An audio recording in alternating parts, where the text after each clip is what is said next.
What's the deal, y'all? This your man King Eric, the media assassin, coming at y'all with another video. Be sure to subscribe, hit the like button for me.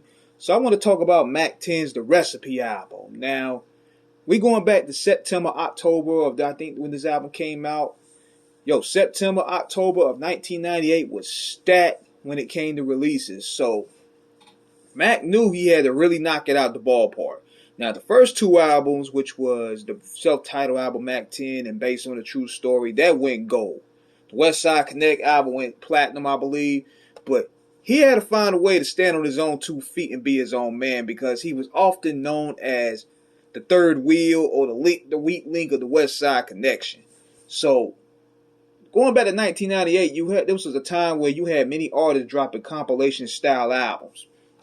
Jay-Z's Hard Knock Life, Fat Joe, Don Cartagena, any No Limit album, Scarface, My Homies.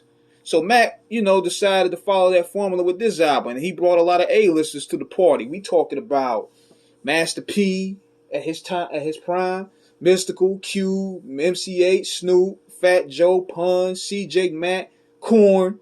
Yeah, he brought Korn, even though that probably was an Ice Cube idea. Gerald Levert, Jail Felony, Buckshot, ODB, JD, Jermaine Dupri, Foxy Brown. He had a lot of collabs up there, but one thing for sure when albums is the first single got a hit, and Money Was Just a Touch Away was a perfect single because it was smooth. It featured a late legendary Gerald Levert, and it wasn't nothing soft. It talked about Mack's struggle from hustling to getting the deal, and the rags to riches tale that a lot of artists express.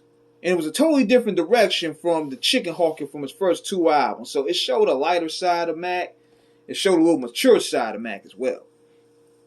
Now, the features themselves were quite weird, but they worked. You had Buckshot and ODB on Get the Money. You had Foxy and Jermaine Dupri Ain't Said Nothing Yet. It actually worked out pretty good. One of my favorite collabs was Let the Games Begin, where it had Pun, Fat Joe, and CJ Mack. It's all about weight, work, guns, yay. Real motherfuckers do dirty, don't play. Y'all motherfuckers don't know it, no play. Big Pun, Mack Joe, Fat Joe, Mack 10, baby. Now, another dope collabo was the one with Snoop.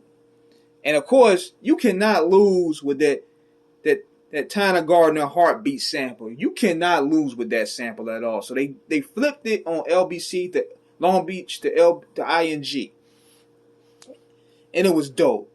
And showed that Snoop was ready to get that hunger back. I don't know if that was an unreleased cut that Snoop did like in 97.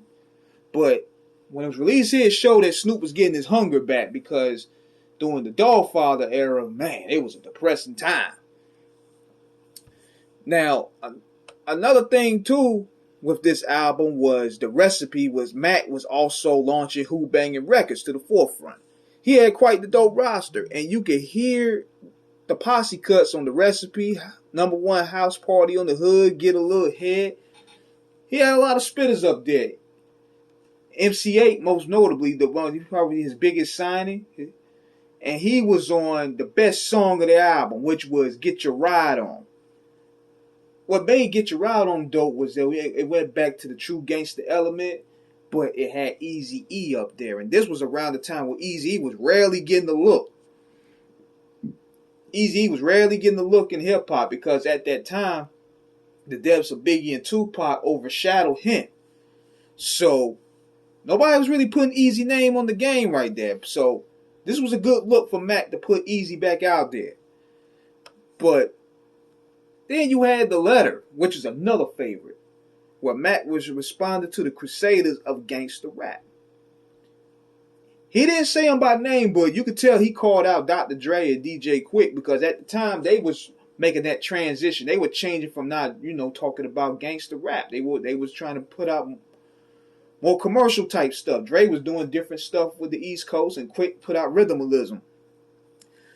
And Mack went in. He said, these so-called West Coast DGs act like bitches. How the fuck you gonna say you against gangster rap, nigga, when they made you a gang of snaps, nigga? Fool was a shit. Became a millionaire and forget what got you there. So that was definitely to those guys. That's most likely. They were very vocal about it. But overall, this wasn't your standard West Coast album. It was more so a showcase of unity. And this was Mack's perhaps his best chance to cross over and go platinum, which I think it did. I think it went platinum. I could be wrong. But it was a dope album nevertheless. So let me know what you guys think in the comments. This is King Eric signing out. Holla.